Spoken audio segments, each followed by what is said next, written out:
Alright guys, welcome back to the channel, welcome back to another match preview. West Brom versus Bournemouth at the Hawthorns, Wednesday 8 PM kickoff. Now in our last game, we was an absolute disgrace. We got a 1-0 loss to Birmingham City. Lyle Taylor penalty from a handball. Now I'm not sure if it was a penalty. Still haven't watched it back. Don't want to watch it back. I couldn't care less about that game. The performance was an absolute joke. There was no heart shown from the players. There was no desire.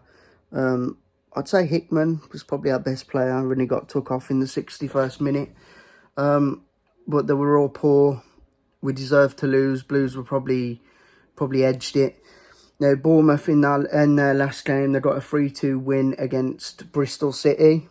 Now, it seemed like an entertaining game. Sariki Dembele got the winner for them. Dominic Solanke got a goal. He's on 25 now for the season, which brings me on to key players for Bournemouth. Obviously, Dominic Solanke is their main man. 25 goals this season from, well, obviously he's a striker, but it's an unbelievable return. Another key player for them is Philip Billing for me. 9 goals this season from midfield. You know, they got the likes of Lerma, Travers in goal. Jaden Anthony, who was come out of nowhere, who's a brilliant player. He's still young as well, so he's got a lot of time on his side to develop. This one's going to be a really tough game, and I can't really, how I've gave key players for Bournemouth, I can't do the same for West Brom, really. The only one who really shows a bit of passion and desire is probably Taylor Gardner-Hickman. Obviously, a key threat for us is probably Colin Grant. He's the one who's got the most goals this season. But other than that, there's no one who really stands out for West Brom, especially this season. Bournemouth are currently sat in second position. It's still possible for them to win the league, so it's a big game for them. Obviously, we're not going to progress anymore this season. Well, we haven't progressed at all, so I don't know why I've said that. But, we're not going to go up, we're not going to go down. The best thing we can do is rebuild, get rid of all the dead wood, and see what happens from there. Have a transfer window where we can bring some players in who actually care for the club and not players who can't be bothered. Now, in terms of a score prediction, I'm going to say 3-1 to Bournemouth. I can't see us winning this game, although it is probably typical of West Brom to win a game like this, as we did against Fulham. But goal scorers, I'm going to go with Solanke to get a double. I'm going to say Philip Billing to get a goal for Bournemouth as well, purely because they've scored a lot of goals between them this season. For West Brom, I think Colin Grant will get a goal. Now, you're going to hear from Sam, who's a Bournemouth fan. He runs a YouTube channel called The Back of the Net.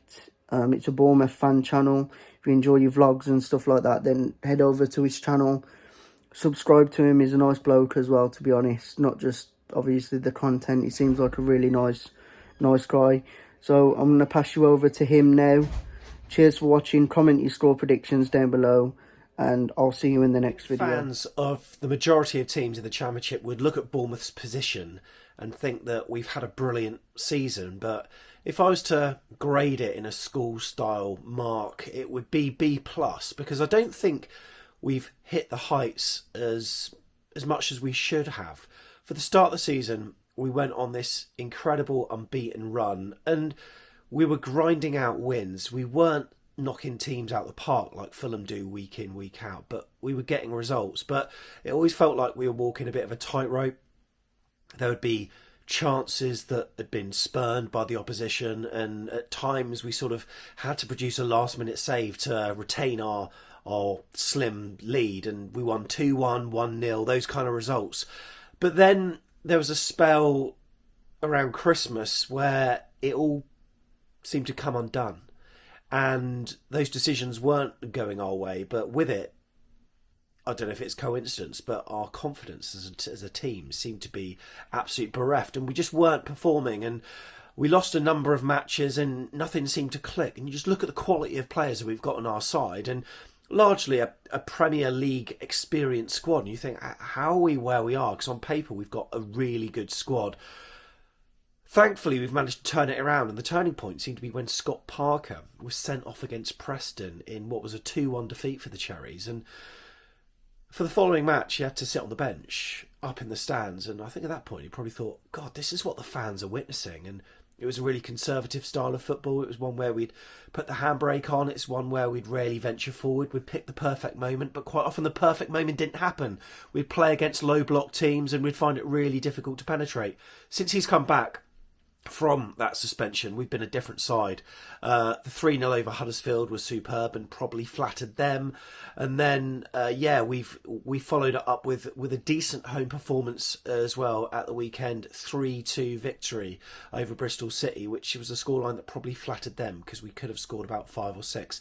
Overall, it's getting better and it stands us in good stead ahead of a really tricky run-in for Bournemouth. But given where we are in the league and the games in hand and all that kind of stuff, I can't see us not being promoted. I think standout players, you've got to be looking surely at Dom Solanke, who's notched 25 this season, but also our midfield three are really good at the moment. And whilst there may be some changes, I think Jefferson Lerma and Lewis Cook certainly are pivotal to our success, as is our goalkeeper Mark Travers. We seem to have a spine throughout, and I'm really confident that we will go up, not as champions, but the way that everyone else is beating each other in this division, I just can't see it going any other way so far. Prediction-wise, well, I'm riding the crest of a wave in terms of confidence, so I'd have to look at your results as well and combine that. I'm looking at a slim Bournemouth win. I don't think we'll I don't think we'll blow you away, but I'll be happy with a draw. But you know what? I'm going for a 1-0 Bournemouth win. But best wishes to you guys for the rest of the season. All the best.